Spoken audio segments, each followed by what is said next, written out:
Welcome to Streak Philippines, and my hands are actually cold because I just made a mad dash back to the car wash that we were at. After we got home, we discovered the keys are gone. So anyway, I'll tell you about that a little bit later. But right now, we're taking a back way on the bikes because we're out on regular pedal bikes today. Can't let our legs get unused to pedaling a regular bike. So we decided to take the long way to Walmart. It got late because we were doing things around the house. So just decided to take a bike ride today. So we go the back way one way, and then we go the short way back, and it's about 12 kilometers around. So this is the back way, and it's pretty quiet Sunday, you know. But I was thinking when we're on this road farther ahead, there was a little bit of traffic. And actually, I was thinking about this whole e-bike thing, safety thing, the LTO says. And I was thinking, you know, honestly, I feel like I'm more safe when I'm on the highway than when I'm on some of these really small roads.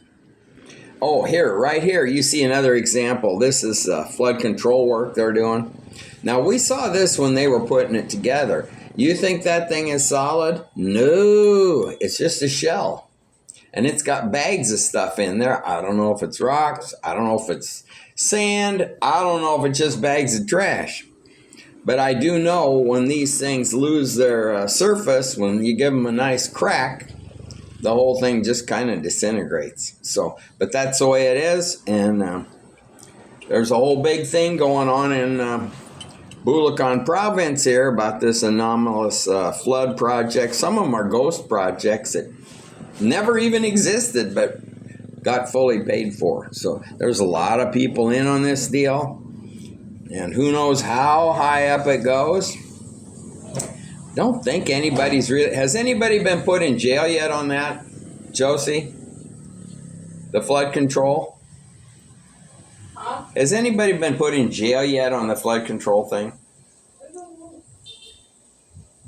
Well, anyway, it's been huge in the news, and it may extend into other things in the Philippines too, and it's even having some effect on the exchange rate. I mean, so this is a pretty big deal, you know, pretty big deal. Anyway, you can see they did some dredging in here, and they kind of cleared that out because it wasn't near as wide before. This is a little barangay outpost here. Just, it's kind of nice, a little scenic look over on the on this little tributary there. Josie's out on the road patiently waiting for me, but she's busy on her phone anyway. Now, I was looking here. If you look real carefully somewhere, you can see my keys that are hanging on the hook there. Okay, that turns into a problem later on. But right now, they're there. But we did have key issues today because we got to the mall and one key was gone. It was on a smaller ring on this ring. So this is a day of key mysteries. Very key mysteries. So anyway, we didn't have a key for our lock, so we wrapped the thing up, which is sometimes what we do even with bungee cords if somehow we forget the lock. But this was a regular lock, so it looked locked, but actually it was just a tangle in the bike tires between the spokes that looked locked. So I had confidence that if it looks locked, the bikes will still be there when we got back. Here's Bibingka. Tell the people how do they make these things, huh? That thing is made of flour, egg, and margarine, and then they stir it, and then after that they put on what you call that? They got these little stoves. Yeah, they put on clay pot, small clay pot with burning charcoal on the bottom and the top. Yeah, it's kind of neat. It's just that, I mean, it really is like homemade, huh? Really neat, the age-old way of making it. And right a few steps away is, of course, my favorite pickup coffee. So Josie's there trying to figure out what to get us. And we settled on this Spanish latte thing, which I'm not quite clear why they just didn't have a regular latte, but they use condensed milk in this. It's kind of like Vietnamese coffee, except it wasn't. I couldn't hardly taste the coffee this way. It was way too much condensed milk, and so can't really say I cared for it that much. But the Bibingka was great, really great. In fact, we were going to eat supper, and I think Josie kind of ate late and still had some of the Christmas cooking stuff left over, and so she wasn't that hungry. So we just had Bibingka, and we were going to split one, but I said, I think I need a whole one because this is going to be my supper. Whatever I eat, this is going to be my supper. Oh, you see what she's holding in her hands? Did we come back out and get this? You had already been in the mall to get those scratch-offs, huh? Because you had it in your hand there at the coffee. What's, oh yeah, I already bought it before we go uh, to the Yeah, Bibingka and yeah. the coffee. We were trying to decide what to eat, and then, yeah, I went back out, I was trying to figure that one out. Sometimes I see things, and I'm trying to think, how did you get those? We haven't been in the mall yet. But anyway, this pickup coffee really is good, just not that version. And for some reason, I didn't see the Americano, the just straight black. I don't know why. But anyway, we kind of made a mistake in ordering that one. There's the Bibingka place. See how close that is? And I was looking for trikes out there. I was standing out there to see how many trikes. I just saw one, but we were only out there a few minutes. Still waiting to see how the implementation goes on that. Okay, now here's the big scratch-off deal. Now, as you might recall, I think we told you, she won 777 pesos when she was doing the scratch-off at Coffee Buddy at Robinson's place, Malolo's. So, what'd you get today, Josie? 170. 170. But then you... 190, but then I play again. Yeah, but then she played again. So she was only down 10 pesos on her investment. Pesos, both 10. So I think I lost 220. She lost 220 on the deal today, see. It's okay. At least It'd be very interesting to keep track of the whole thing, a running total, a running balance there, to see when you've lost the whole 770. Because I kind of got a little bit of confidence in that. Oh, you know what I was going to do? I did a screenshot. You know that lucky double yolk egg? We got 2 of those things a few weeks ago. And I was looking at that video, the lucky double yolk egg video. And as of today, it got 888 views. I thought that's really interesting. 888 on the lucky double yolk video. Weird, huh? I thought that was pretty lucky. And we started talking about lucky things and how our condo over in Marilao, it doesn't have a 4th floor or a 6th floor. That's right, isn't it? 4th floor and 6th floor. But it has a 5th floor. But the 5th floor is actually where the 4th floor would be if there was 4th floor.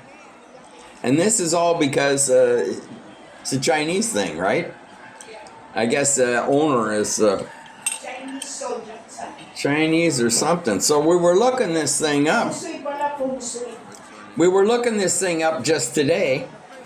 And I was thinking 666 is, it's like the mark of the beast, the devil in Western culture. And so I thought it was unlucky in China. But I looked it up and it said, no, it's considered lucky. And especially lucky is 666. because a lot of these things have to do with the way it sounds. The way it sounds in Chinese, the number, if it sounds like something, like if it sounds like death, ooh, that's bad. I think that's 4. And if it sounds 6, sounds like smooth sailing. Everything's going to be great, you know. And so 666 is like amazing. You know, that's astoundingly wonderful. See, 666. So exactly the opposite of in the West. So I'm wondering, why don't we have a sixth floor in our condo then, if it's so lucky for Chinese? Well, guess what? Cantonese consider 6 unlucky. And I forget what the explanation what that was, but just kind of a crazy thing. Well, this Bibingka was really good.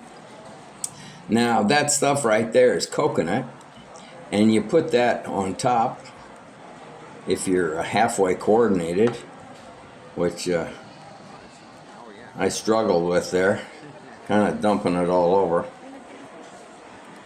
There we go. Keep going. It'll come out of the pack. Oops, missed the Bibingka. All right, there we go. That's better. Okay, Josie has really mastered this, as you can see. She's a Bibingka expert. Those things really are good. They're light, huh? They're really... This is... I don't know how to describe. How would you describe Bibingka? The way it tastes, or it's chewy. It's light.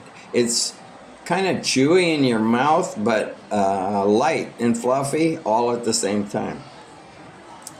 It's really very good, and it's not particularly sweet or anything. I think this one had cheese on it also, which you can get them plain. They got them in about 12 varieties of things ways you can get them. Ube, you know, the purple stuff. But I finished mine off pretty good. Josie can only manage about half of this thing. It is kind of big. But, well, so the next place we're going to stop is going home. And we're thinking, let's stop at the market, a little wet market. So we did that. And then we get to this car wash, and there's no soap. The soap's not working. So there's another one just like 2 blocks away. So we go down to that one, and we blast the bikes off, and they're actually surprisingly, I was surprised they're getting rusty because they're almost brand new, and I thought these were a little bit better bikes. But we got them cleaned up, and then headed home. And when we get home, zip up to the front gate. Okay, checking my bag. Where's my keys?